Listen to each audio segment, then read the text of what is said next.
Estoy en la compañía de Luis Felipe Arizmendi, un destacado economista, columnista y colaborador de varios medios especializados en la parte financiera, además un experto en el tema de mercado de capitales y finanzas. Luis Felipe, un gusto tener con nosotros como siempre. Bueno, y te imaginarás que toda la preocupación y las especulaciones en torno a estas recientes decisiones del gobierno de tomar una serie de medidas.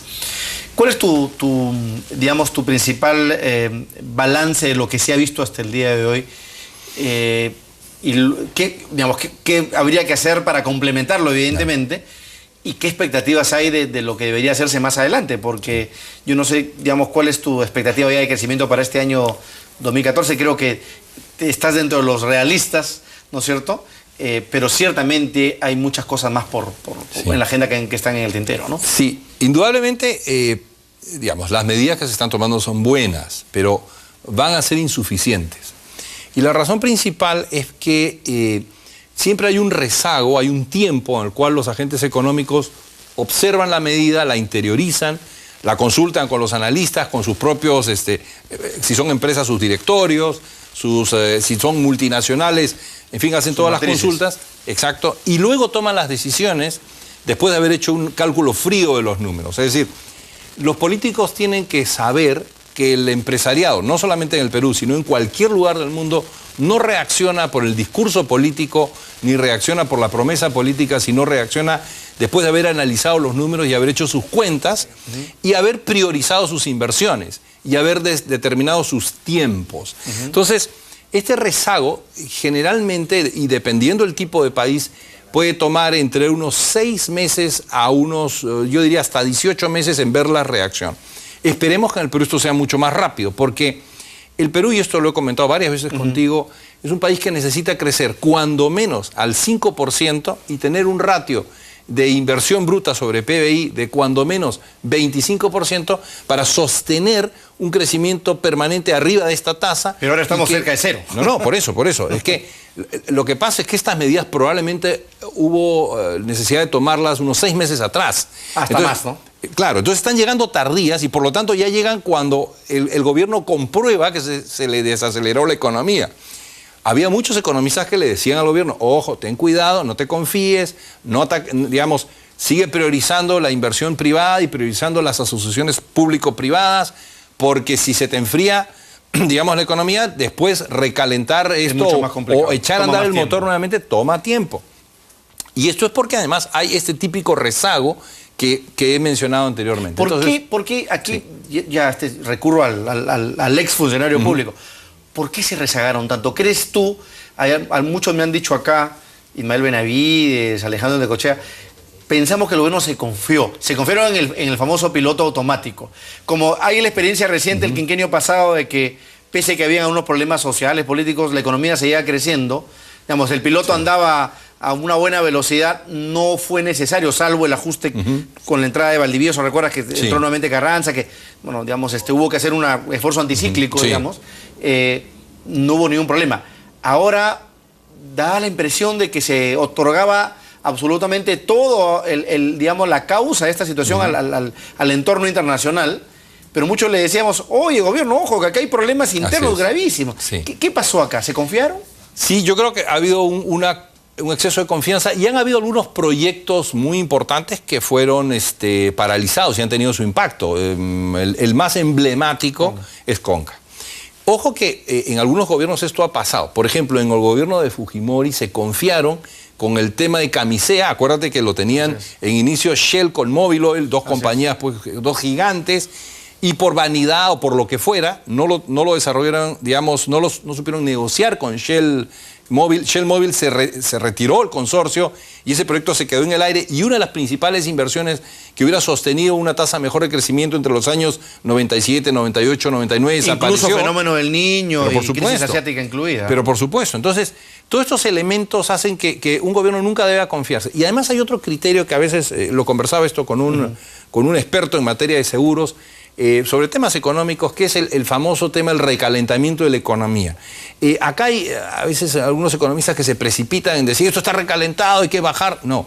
El Perú puede crecer 6%, puede crecer 7%, puede crecer 8% y no se va a recalentar, salvo pues que porque es un país que tiene todavía mucho espacio para crecer en infraestructura. Sobre todo. O sea, hay muchas cosas por hacer en nuestro país. O sea, si nosotros dijésemos, pues acá ya no se puede construir ninguna sola carretera adicional, lo cual es absolutamente falsa. O la teoría esta de la burbuja inmobiliaria. O la burbuja inmobiliaria, que además hay otras maneras para poder desinflarla. O sea, tú no tienes que pinchar la burbuja para poder reducirla.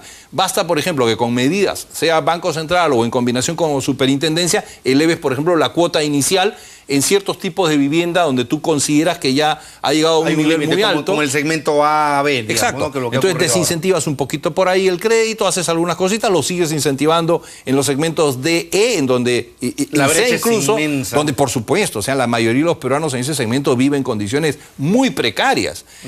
Por ejemplo, todo lo que es infraestructura de agua, de energía. Ojo, el principal cuello de botella que un país termina teniendo en su fase de crecimiento, como puede tener el Perú en fase de crecimiento acelerado, son los cuellos de botella de energía. Y la energía, y yo acabo de regresar de un congreso muy interesante en Boston, en donde se analizó los 3 factores críticos para los próximos 50 años, que son alimentos, energía y agua. Por ejemplo, desarrollo de todo un sistema mucho más complejo y más grande de obras de hidroeléctricas con represas. La hidroeléctrica con represamiento nos permite, o sea, la hidroeléctrica con represamiento cuantioso, nos permite, digamos, tener agua, tener energía, tener agua y poder hacer, digamos, irrigar tierras, con lo cual tenemos esa combinación de alimento, digamos, agua, vuelvo a repetir, y energía limpia, que el Perú lo tiene, porque el Perú, gracias a Dios, no es una pampa donde no tienes un desnivel grandioso de más de 4.000 metros entre lo que podría ser ciertos picos o ciertas zonas cordilleranas hasta la costa o la selva. Entonces, digamos... Pero claro, pero yo agarro tu ejemplo. Invertir en hidroeléctricas, Luis Felipe, es una inversión de largo plazo. Pero por supuesto. Son montos cuantosísimos y tienes que ir de la mano con el sector privado. Pero de todas maneras, ¿no? Con una planificación muy certera. Así es. Tipo, para allá va nuestro modelo de desarrollo, hay que incentivar. Pero claro, yo quería justamente a propósito de eso preguntarte, esta desaceleración, ya que coincidimos en que efectivamente no más de la tercera parte está explicada por precios internacionales y las 2 terceras partes por factores internos. Más de un inversionista grande me dice, oye, pero el principal problema no son las grandes inversiones. El gran inversionista peruano, el minero, el petrolero, sabe cuáles son los problemas y qué temas tiene qué asuntos tiene que desilvanar o solucionar. El problema está en la gran inversión del ciudadano a pie, del que duda en comprarse o no un departamentito más, el comprarse un auto más, que por ahí va el asunto. Entonces, la pregunta es, ¿por qué, si ese es el problema, el nudo central, por qué no ha sido solucionado? ¿Cuál es el asunto? Primero, hay siempre un efecto visual, un efecto, digamos, lector. La gente se para en la esquina, lee los diarios y si ve que el proyecto A, B o C se están empezando a realizar los grandes proyectos, por algo será. Eso genera una serie de efectos en cadena. Temores. A favor o en contra, si se desarrollan a favor y si no en contra.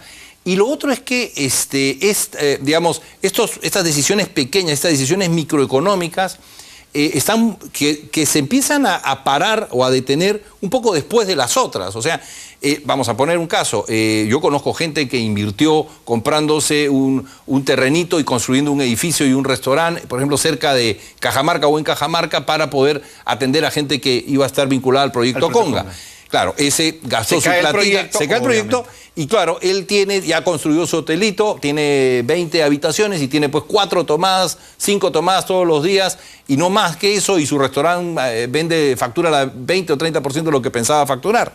Y igual le tiene que pagar al banco si se endeudó, etc. Entonces, por ejemplo, y Cajamarca no debiendo está en recesión.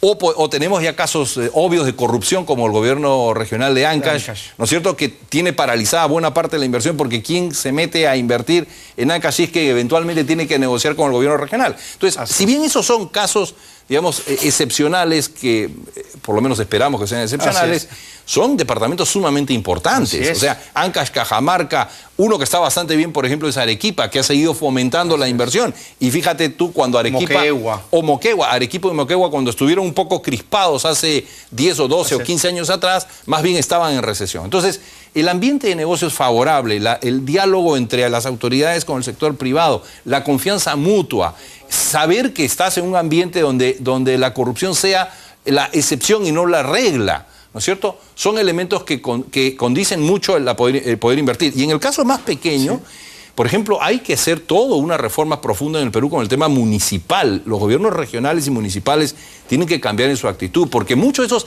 edificios que no se hacen, u obras que no se hacen, están causados porque hay una traba municipal. Si bien es cierto, hay los mecanismos adecuados en Indecopi para evitar este tipo de excesos, es todo un procedimiento que tienes que seguir hasta que tienes la resolución. Voy a ir a una pausa, pero ese tema quiero tratarlo con más detalle contigo, Luis Felipe, porque yo tengo una teoría que, digamos, hay un problema en la ejecución de la inversión, porque hay un stock ya de inversión comprometida firmada, pero que no se ejecuta justamente por eso.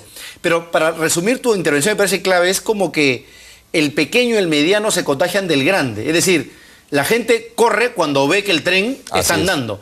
Si él ve que el tren está parado, no va a correr. Así es. Es un poco la lógica tal cual, tan elemental y psicológica y directa como el que funciona o no una economía. Vamos a la pausa y seguimos conversando con Luis Felipe Arizmendi.